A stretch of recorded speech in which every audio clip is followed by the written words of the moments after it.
नमस्कार, मैं शंभू कुमार सिंह और आप देख रहे हैं नेशनल दस्तक। आज नया संसद भवन का उद्घाटन हुआ है। क्या नया संविधान भी बनने जा रहा है? पश्चिम बंगाल में बीजेपी अध्यक्ष जेपी नड्डा के कार पर हमला हुआ। लोग कह रहे हैं कि वहां पुलिस उपद्रवियों के साथ मिली हुई है। यही सवाल उठता है कि दिल्ली में क्या दंगाइयों के साथ थी पुलिस? इस पर भी एक रिपोर्ट आई है। मनीष सिसोदिया के घर में बीजेपी समर्थक घुस जाते हैं, इसको क्या कहेंगे? और किसान बिल से किसानों को सचमुच फ़ायदा होने जा रहा है तो नुकसान किसको होगा? अंबानी अडानी को, मज़दूरों को किस तरह से नुकसान होने वाला है? किसान को तो एक बार फ़ायदा हो भी सकता है कुछ दिनों के लिए, लेकिन जो नौकरी पेशा लोग हैं, जो मिडिल क्लास के लोग हैं, वो भूखे मरने के लिए कैसे मजबूर होंगे? और सुधीर चौधरी, अब टीवी पत्रकार को भी लोकतंत्र खराब लग रहा है और रवीश पूछ रहे हैं कि सरकार का प्रस्ताव ठुकराने वाले अंबानी अडानी से लड़ पाएंगे। तो ये बड़ी खबरें हैं जो मैं आपको बताने जा रहा हूँ। इस पर एक एक करके बात करूँगा। और चड्डा नड्डा फड्डा भड्डा सब यही है, बीजेपी के पास काम नहीं। पश्चिम बंगाल में जेपी नड्डा के काफिले पर हमले के बाद बोली सीएम ममता बनर्जी। प्रधानमंत्री ने नया घोषित कर दिया है संसद का, तो क्या नया संविधान भी आएगा? ये सवाल पूछ रहा है, ये सवाल उठता है। मैं इस पर भी बताऊँगा कि अंदर की खबर क्या है। लेकिन सबसे पहले बात किसानों की। 14 दिन हो चुके हैं सिंगू बॉर्डर से लेके टिकरी बॉर्डर पर। सरकार, आज प्रधानमंत्री ने फिर इशारा किया कि कानून संसद में बनते हैं, बहस संसद में होगी, सड़क पर नहीं। तो प्रधानमंत्री जी, जब सब कुछ संसद में ही होना है तो वो अन्ना आंदोलन क्या था जब आप सड़कों पर थे? और आपकी तस्वीरें जग जाहिर है, बीजेपी भारत बंद करती थी, वो क्या था? लोहिया ने कहा था जब संसद आवारा हो जाए तो जनता को सड़क पर आना चाहिए। भारत का संविधान कहता है, जो अब तक का संविधान है, be the people of India, हम भारत के लोग। क्या जनता का अधिकार आप छीन लेंगे जैसे योगी जी ने यूपी में छीन लिया है? कि आप फंडामेंटल राइट से धर्म परिवर्तन आप नहीं कर सकते हैं, कोई भी धर्म मान सकते हैं। लेकिन एक बात मैं इस देश के लोगों से कहना चाहता हूं कि ये बिल किसानों के लिए हो सकता है फ़ायदेमंद हो जाए, लेकिन आम आदमी के लिए फ़ायदेमंद नहीं है जिसके पास खेत नहीं है। खासकर उन तमाम लोगों के लिए जो शहरी लोग हैं, जो शहरों में रहते हैं, नौकरी पेशा लोग हैं, गरीब लोग हैं, मजदूर लोग हैं। पूछिए कैसे? आप सोचिए, सरकार कह रही है कि एमएसपी पर भी बेच सकते हैं और सीधे कॉरपोरेट को भी बेच सकते हैं। अब मान लीजिए कि कोई किसान जा रहा है अनाज बेचने, उसको एमएसपी मिलेगा 3000 रुपया। अंबानी कहेगा कि हम आपको 10,000 रुपया देंगे, तो किसान तो 10,000 रुपये पर बेचेगा। वो अपने खाने के लिए रख लेगा, बाकी 10,000 रुपये पर बेच देगा। जब अंबानी 10,000 रुपये पर बेचेगा और जो उसने बड़े बड़े स्टोरेज सेंटर बनाया उसमें वो स्टोर करेगा, और स्टोर करने के बाद वो क्या 10,000 वाला अनाज जो है वो 5,000 में बेच देगा या 25,000 में बेचेगा? और सरकार जो जन वितरण प्रणाली चला रही है, जिसमें गरीबों को, SC ST OBC को, माइनॉरिटी को, गरीब लाचार को राशन कार्ड के जरिए अन्न मिलता है, सरकार कहेगी कि हमको तो किसान अनाज बेच ही नहीं रहे एमएसपी पर, तो हम आपको कहाँ से खिलाएं? बिहार यूपी में FCI के जो गोदाम हैं वो सब सरकार ने अंबानी को टेंडर पर दे दिए हैं, अडानी को ठेकेदारी पर दे दिए हैं। गोडाउन दिया जा रहा है, उसकी ज़मीन भी दी जा रही है। आज मेरा एक दोस्त है, LIC में मजदूर है, माफ़ कीजिएगा FCI में मजदूर है, फूड कॉर्पोरेशन ऑफ इंडिया में। उसका फ़ोन आया, बहुत बड़ा मोदी भक्त, कट्टर हिंदू। वो कह रहा था कि हमारी सैलरी कम कर दी गई क्योंकि अब अनाज ही नहीं आता है यहाँ। अब सोचिए कि किसान को तो फ़ायदा मिल जाएगा, लेकिन आम आदमी कहाँ जाएगा? और किसानों को भी कब तक फ़ायदा मिलेगा? जब तक अरहाती नहीं ख़त्म हो जाएंगे, जब तक मंडी ख़त्म नहीं हो जाएगा सरकारी। और जैसी सरकारी मंडी और अरहाती ख़त्म हो गया, उसके बाद जब किसानों के पास अनाज होगा, आलू के सीज़न में आलू होगा और वो नहीं बेचेगा अगर 5 रुपये किलो, तो अडानी अंबानी कहेंगे कि रहने दो। जब सड़ने लगेगा तो वो मजबूर होकर बेचने लगेगा। जब, क्योंकि फसल तो ऐसा है नहीं कि एक एक महीने पर आएगी, मुर्गी तो है नहीं कि रोज़ रोज़ एक एक अंडा देगी।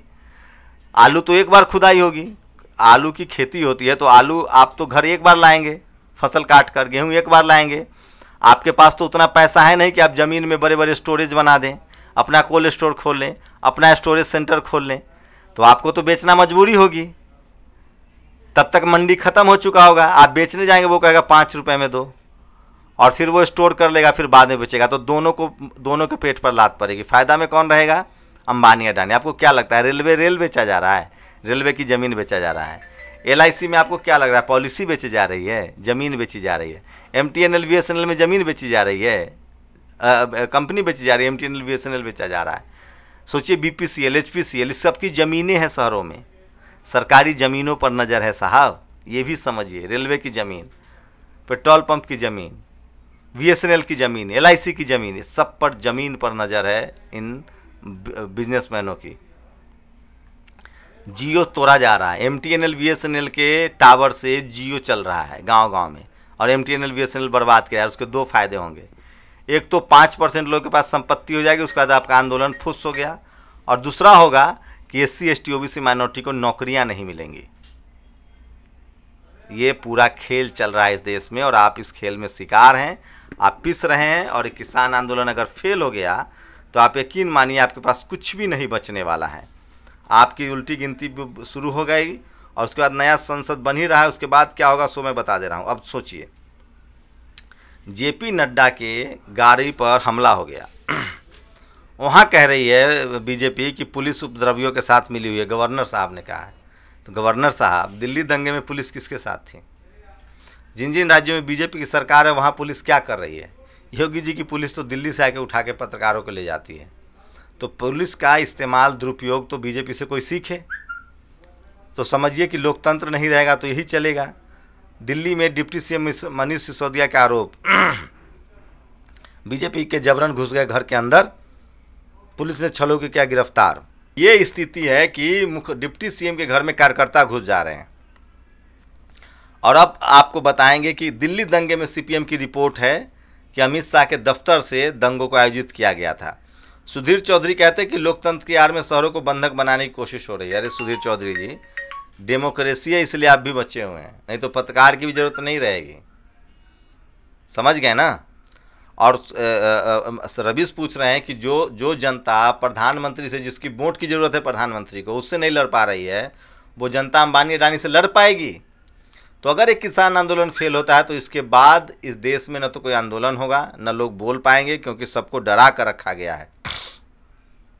और मैं फिर कह रहा हूँ, नया संसद बन गया है, नया संविधान आने में देर नहीं लगेगी। अगर ये आंदोलन खत्म हो गया तो 2024 में नया संविधान का स्वागत कीजिएगा ताली बजा के। थाली भी बजाना पड़ सकता है, मोमबत्ती भी जलाना पड़ सकता है। तो नया संसद होगा, नया संविधान होगा। आपको सोचना है कि वो संविधान कैसा होगा। जो लोग मनुस्मृति के बारे में जानते हैं उनके बारे में कुछ कहना नहीं है। आप लोग तय कर लीजिए कि RSS की गोलवर्कर की बंच ऑफ थॉट्स में क्या है। उसमें सिर्फ यही लिखा है कि 5% लोगों के पास सत्ता का अधिकार होगा और बाकी लोग इस देश में लाचार, बेबस, गरीब और मजदूर होंगे। उसमें सिखों की क्या स्थिति होगी? धर्म के आधार पर बात करें तो सिखों की क्या स्थिति होगी, क्रिश्चियनों की क्या स्थिति होगी, बुद्धिस्टों की क्या स्थिति होगी, जैन की क्या होगी, ये आप समझ लीजिए। रही बात हिंदुओं की, तो जिनको हिंदू कहा जा रहा है, जब नया संविधान लागू हुआ तो हिंदू धर्म में वर्ण व्यवस्था है। वर्ण व्यवस्था में जो आज SC ST OBC के लोग हैं वो शूद्र कहलाएंगे और अछूत कहलाएंगे, और उनका काम होगा सेवा और चाकरी। तो आप लोग तैयार रहिए नया संसद, नया संविधान के लिए। मेरा काम है, जब तक सांस चल रही है तब तक आपको आगाह करता रहूँगा। आप लोग अपनी प्रतिक्रिया दीजिए कि आप लोग को क्या लग रहा है, क्या होने वाला है। शुक्रिया। नेशनल दस्तक की आपसे गुजारिश है कि अगर इसको बचाना चाहते हैं तो नेशनल दस्तक को सब्सक्राइब करने के लिए रेड कलर के सब्सक्राइब बटन को दबाएं, फिर बेल आइकन की घंटी दबाएं। नेशनल दस्तक को बचाने के लिए बहुत जरूरी है कि हर खबर को शेयर करें, लाइक करें, कमेंट जरूर करें।